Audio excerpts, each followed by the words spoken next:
Hey guys, what's going on? Trying to be a little bit more lively than I was in my last videos, but yeah, I got a new tank. In case you didn't notice, if you follow me on Instagram, you would have seen it, but I'm just not active enough on YouTube. I just don't have time to make videos, but class has ended, last physics lab, last physics homework, last of physics. It was killing me this semester. It was fun though, but it sucks.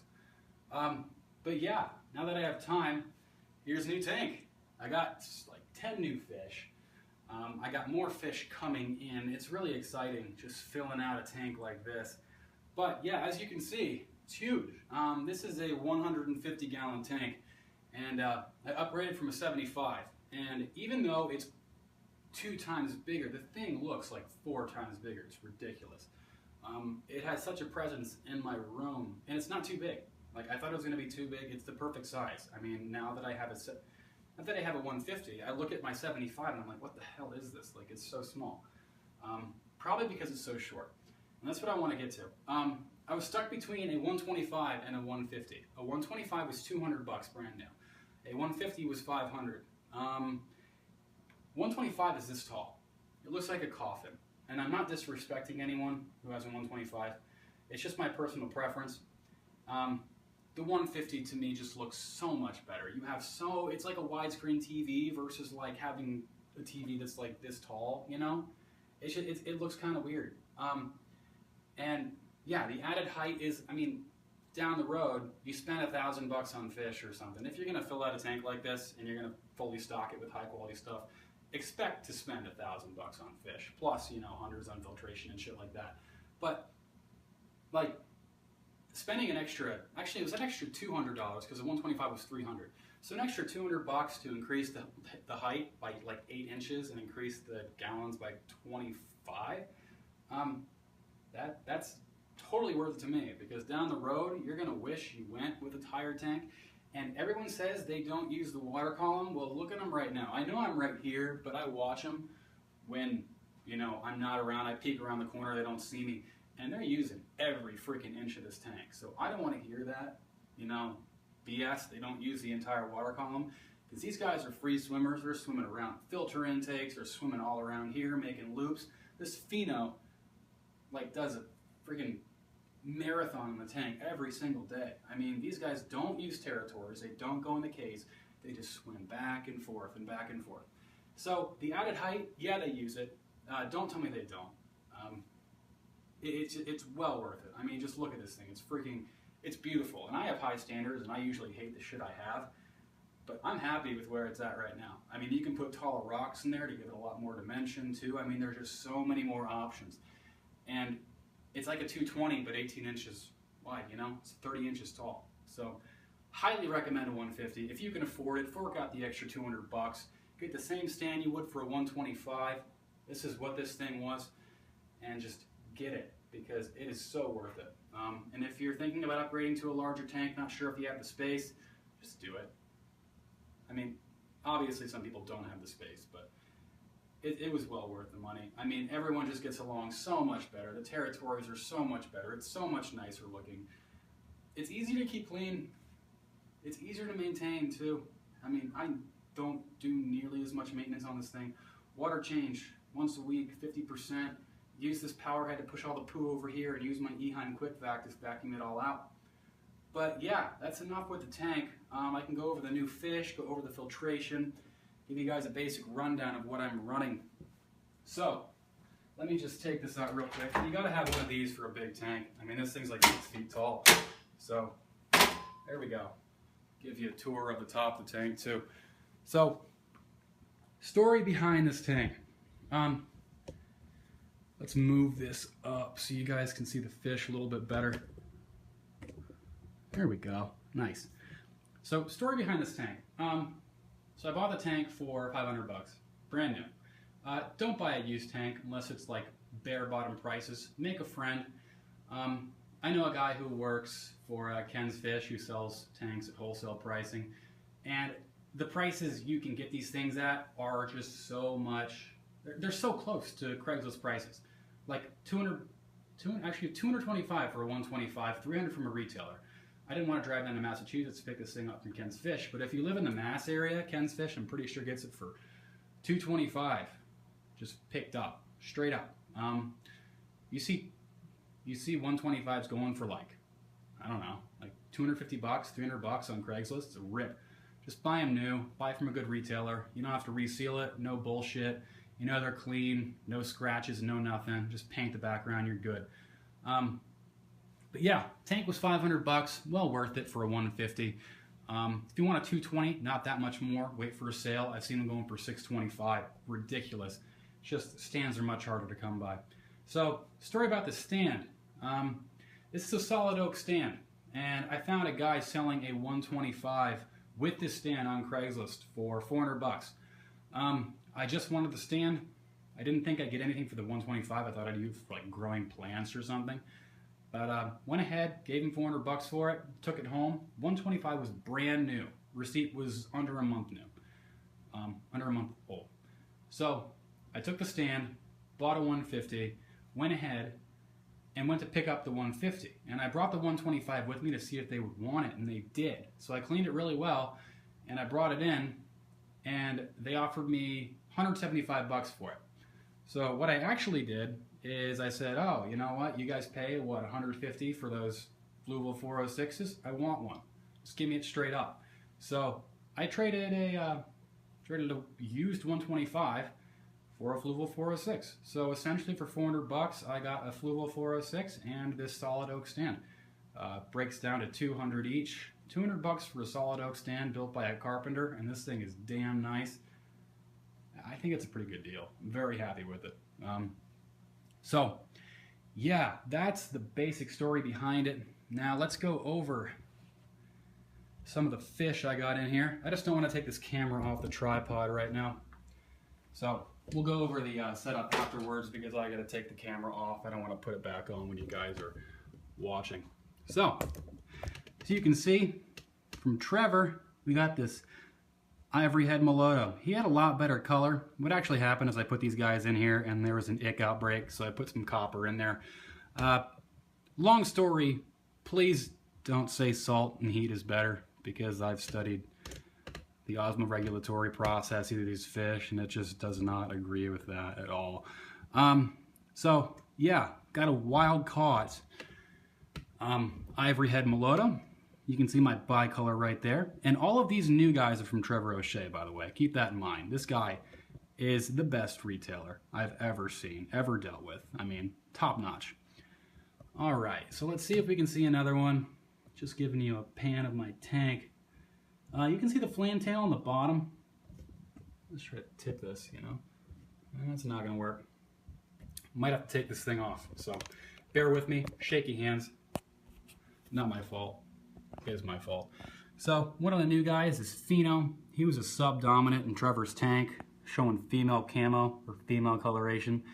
2 weeks out, this guy is friggin' speckling up like a madman. That is a sign of good genetics right there. His shape is perfect, fins are perfect, speckling is just getting on point right now. So it's one of the new guys I got. He's not an F1 or F0, but I think these guys are actually line bred for better speckles, so not being an F1 is actually a good thing with these guys. Correct me if I'm wrong.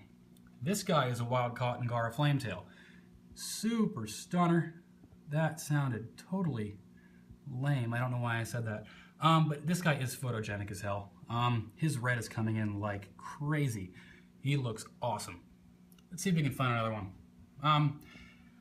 You guys haven't seen much from this guy lately. I know I've taken... Actually, no, I deleted the last video, so you guys haven't seen any of these new fish.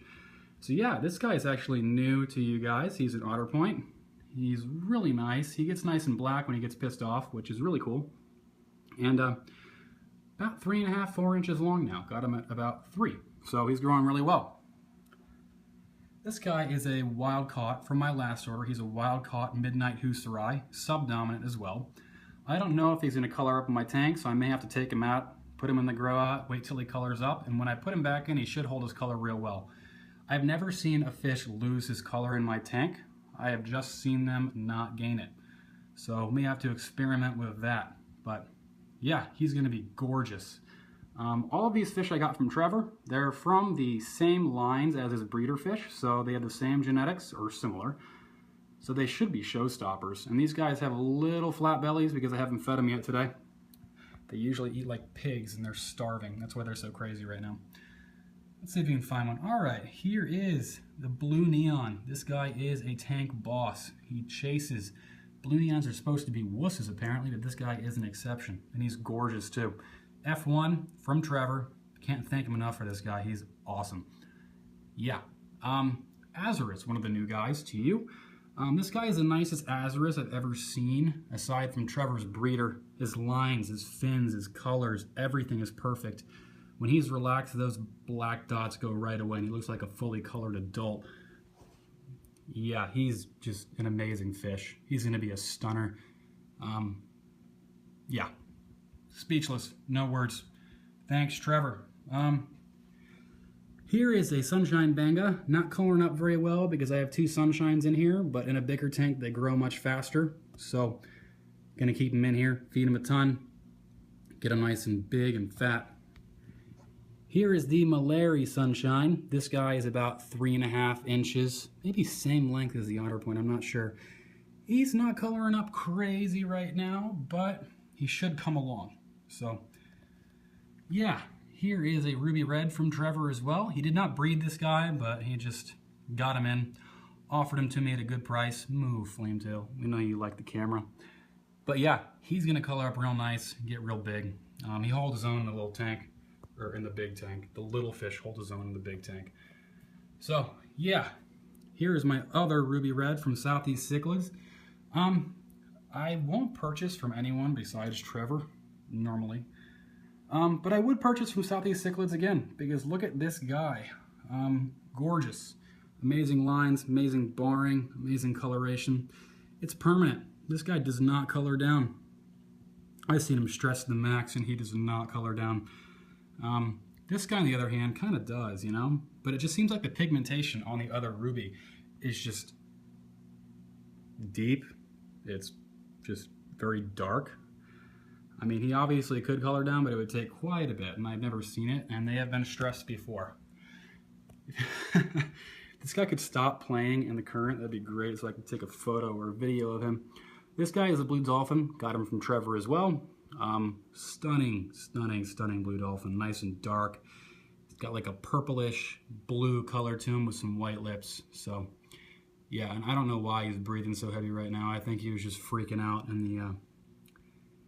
the power head. But yeah, there he is. Gorgeous as always. Stupid fish. They just do some stupid things sometimes. Here's a Taiwan Reef from my old tank. You guys have seen him. He's an awesome fish. He's got a hell of a personality. Loved jumping out of the tank. I had to get rid of the hang-on back filter because of him, because he would try to jump into the hang-on back filter current. And he ended up on my glass and in the back of the filter about 2 times. So that was great. Watching TV, hear a splash, hear flapping or flopping. It's great. Here's my OB, back from being sick, fully healthy, eating like a champ. It was scary that I thought I was going to lose him, but he's good now. Fryeri also was a sick one. Very healthy now, eats like a freaking monster. This guy's a vacuum cleaner. He's great. A little bit awkward looking, sort of like a chode fish. It's not long enough to be a Fryeri. Maybe he's just like a dwarf, midget kind of fish. I don't know. It's kind of offensive. Sorry. But yeah, who knows? Might get a nicer one, might not. This guy gets along. I don't want to take any risks. Here is a Dragonblood. Not so red, but he's pretty cool looking. The light is washing him out. Here is my Lemon Jake that I got from Trevor. He did not breed this guy, but he gets in good quality fish. He takes in what he thinks is good and sells it for a really good price. This guy was actually 12 bucks, so don't regret that purchase at all. He's looking real good. His fins are getting really nice. So, yeah. Here's a Super Red Empress. This guy's pretty nice. Came from a retailer in Mass. I'm not going to talk about it. Yeah, this is a Latifasciata. Seems to get sick a lot easier than the peacocks and haps. Sort of a liability in my tank right now. He gets stressed out, loses color pretty easily during water changes, so I don't want to push him past that point of stress to where he gets sick and just gets everyone else sick. So I'm probably going to get rid of him. It's kind of annoying. He's like an Mbuna, hangs with the rocks, sits in the caves. Not a good fit for an all-male Happen Peacock tank. But he's a bastard to catch. So I'm going to leave him in there until I get a chance to catch him. I'll make attempts every now and then, but no guarantees. All right, what else do we got? Blue Orchid right here. You guys have seen this guy developing a blaze now, about 3.5 inches, 4 inches long now. Maybe magnified because of the glass. He may be smaller. I'm not sure, but he's doing pretty well for being an all-male tank and being a dwarf peacock species that is very peaceful. So the tank's doing really good with these guys right now. I also have a Chitande type North in here. That was a pleasure. It was supposed to be a Ethylwine, and yeah, it wasn't. So that was sort of same retailer as the Red Empress. So we don't talk about that. But yeah, that should be it. So there's the tank. There's the new rockscape. Got about 120 pounds of slate in there right now. Looks like a lot of rock, but takes about 400 psi to break normal glass and about 10,000 psi to break tempered glass. So I don't see a problem as long as I don't throw a rock or a solid piece of steel at the bottom of the tank, or as long as I don't throw it out of a window. So that's everybody, I think. I'm trying to make sure I got everyone. I think I discussed the Sunshines. Yeah, that's it. Got 10 more fish coming in soon. Eureka Red, Phoenix, Red Fin, Super Red Fin Borleyi. This guy, stunner. All from the Cichlid Shack. We'll see how James is. His quality looks damn good. His setup looks really good. Looks like a Trevor from Arizona. So let's hope. Let's hope, because if he is as good as Trevor, then we have 2 amazing retailers. 3 actually, because Southeast Cichlids I would actually recommend. And I have really, I've been fucked over by a few retailers as far as quality goes. Managed to get refunds through PayPal and stuff, but seriously, this fish shit, it just seems like people send out the worst stuff without even like having any consideration for how the customer will react. You know, standards should be high. That's why I stand with Trevor. You know, he doesn't ship out anything that looks like absolute shit. If you're in it for the money, that's not great. Just, you know, send out good stuff, build a reputation. You'll make more money that way. You know, return customers. That's what does it. But, yeah. So, as far as the setup goes, I've got an FX5 and a Fluval 406 running this thing at about 1,000 gallons per hour. So, just about. Yeah, 400 gallons per hour and 550, that's 950 gallons per hour. It does the job, turns out the tank about 7 to 8 times an hour. Yeah. That's more than enough filtration. In the FX5 I have polyester batting. You can find it in the sewing section at Walmart. And I have filter floss. You can find it inside $2 pillows at Walmart. Just make sure it's all polyester, or you can just get polyester filling from the sewing section while you're getting the batting. But it's a little bit more expensive than the pillow. But that keeps this tank crystal clear. One tip, feed at night if you don't like seeing a dirty tank. If you feed during the morning, it'll take a while for the cloudiness to dissipate, no matter what you're feeding. I know Jay Wilson says Northfin doesn't cloud, but if you have a bunch of shit in your sand and you drop your food on your sand, they're gonna kick all of that crap up. So, I just recommend feeding at night. Northfin is amazing food though, and I'll show you the reaction of my fish at the very end of this. So, this is getting like a long video, but I feel like it has some content, so I'll keep going. It's a long update because it is actually a pretty damn big upgrade. So, I did the do-it-yourself lids. All you gotta do is find some window trim grouting or something. I don't know if you can see that, but it's got 2 grooves, and all you do is you put one piece of glass in one groove and the next piece of glass in the other groove, and you can basically, if I can get it, my hands aren't sticky enough right now. Yeah, you can just slide this thing backwards, feed your fish. I need handles on this, but at the same time, I don't want to bother. Come on. Okay, so they work all right. They get stuck. It's not a professional kind of thing, but it does the job. It's like $6 per panel, so I'm not spending 30. But yeah, I just have one single 48-inch current LED satellite plus thing. It's in a different order than that. But I keep it on just full blast with blue and white and pushed fully towards the front. I think that gives the tank and the fish really nice lighting, because if you push it back, I'll show you. If you have too much lighting, what will happen is you'll have one light out back, one light out front.